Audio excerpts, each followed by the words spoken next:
বাইদেউ আছে নে নাই? ওলাই আহক। বাইদেউ আহিছে? আহিছো।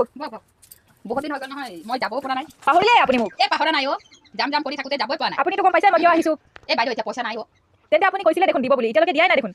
দিম বুলি ভাবিছিলো আকৌ এইবোৰ এতিয়া আপোনাক এটা সঁচা কথা ধান কাটি আছো যে এতিয়া ধানৰ চিজন তা হাজিৰা দিব লাগে হাজিৰা দি এতিয়া মোৰ পকেট খালি এতিয়া নাই দিবলৈ বাইদেউ কেইদিনমান ৰখকচোন নতুন বছৰত পাই যাব আপুনি মোক খুজিব আহোঁতে ইমান মানে কেনেকে কৈ পিনে মোৰ পৰা পইচাটো দিলো বাৰু ঠিক আছে হ'ব দৰকাৰ আছে বুলি এতিয়া আৰু আপোনাক খুজিব কিয় আহিছো মই মানে খুজিবলগীয়া হৈছে যে কিয় ইমান বাৰে বাৰে ফোন কৰে আপুনি মোৰ ফোনটো চাই পিনে চুইচ অফ কৰি দিয়ে ফোন নকৰে আপুনি মোক নহ'লে আপোনাৰ ঘৰত আহিবই নালাগিছিল মোক নহয় এই টেনশ্যন ধান কটাৰ কাৰণে এইটো কাৰণে ফোনকেইটা পোৱালিকেইটা খেলে গেম খেলি পাই সিহঁতে কাটি দিয়ে আপোনাৰ ফোনটো এতিয়া মইনো কি কৰিম কওকচোন এই ল'ৰা ছোৱালীকেইটা কৰিব এইবোৰ সেনেকে নহয় কিন্তু বাইদেউ আপোনাক মই কৈছিলো আপুনি যদি টাইমত পইচাটো নিদিয়ে মই ইণ্টাৰেষ্ট বহাম বুলি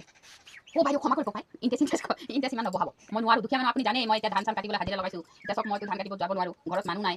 কেনেকে কৰিম তেনেহ'লে আপুনি মোৰ পইচাটো কেনেকে দিব ইণ্টাৰেষ্ট দিব নে কেনেকে দিব আপুনি সেইটো কওক এতিয়া অকণমান ইণ্টাৰেষ্টটো কেলৈ যাওক আধা ইণ্টাৰেষ্টটো দিম আধা আকৌ সেই অহা বছৰে দিম নতুন বছৰ ঠিক আছে লৈ আহক ৰ'ব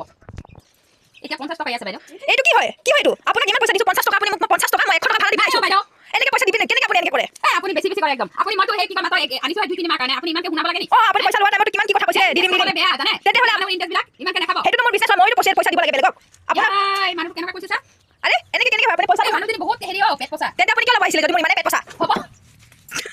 আপোনাক নহয় মই আহা মাহত পুৰা পইচাটো মই লাগিলে হাজিৰা কৰি হ'লেও আপোনাৰ পইচা ঘূৰাই দিম আপুনি ইমানকে মোক শুনাবলৈ জৰুৰী নাই আপোনাক 50 টকা দিছো এতিয়া তামোল খাই পেলাই গুচি যাব আপুনি যদি মোক পইচাটো এতিয়া কৈ আছে চাওক আপুনি যদি মোক টাইমত নিদিয়ে কিন্তু মই পুলিচ কেছ কৰি দিম কি কেছ কৰিব হে কেছ কৰে 10-20 হাজাৰৰ কাৰণে মানুহ কেছ কৰে নেকি এই বুঢ়া মানুহটো দেখিছে এই বুঢ়া মানুহটো কাম কৰিব নোৱাৰে হ'ব বাইদেউ ঠিক আছে মই গম পাইছো আপোনাৰ ঘৰত মানুহ নাই আপোনাৰ হাজবেণ্ডো কাম কৰিব নোৱাৰে ঠিক আছে এই 50 টকাটো লৈ পিনে আপুনি কমচে কম 100 টকা দিয়ক মোৰ যাবলৈ ভাড়াটো হ'ব আপোনাৰ 50 টকা আৰু এটা ৰাখিছিলো জানে কি কৰিব পোৱালিকেইটা বিস্কুট খাবলৈ সন্ধিয়া সময়তে লাগে গম পাইছে আৰে বাইদেউ আপুনিতো বহুত কথা কৈ আছে দেই আপোনাৰ ঘৰটো মই চাবলৈ আপোনাক পইচা দিছিলো নেকি আপুনি মোক দিয়ক 100 টকা মই গুচি যাওঁ আৰু ভাড়াটো নাই বাৰু আমাৰ কেঁচুৱাবিলাক নাখালেও হ'ব আপোনাকে দি দিম এইটো লওক বাইদেউ এইটো 50 টকা এটা ৰাখিছিলো সন্ধিয়া সময়ত পোৱালিকেইটা খাব বুলি কিবা এইটো লওক আপুনি বেয়া নাপাব আপোনাক অহা মাহত যে মই পুৰা টকাটো মই ঘূৰাই দিম মই সেই কি কয় এতিয়া কেইদিন হাজিৰা কৰিলে মই পইচাটো যোগাৰ হৈ যাব এতিয়া ধান কটাৰো চিজন মই আছো বুলি আপোনাক মাফ কৰি আছো বেলেগত হ'লেতো কিমান কি কৰি দিলে হ'ল বেয়া চেয়া ঠিক আছে হ'ব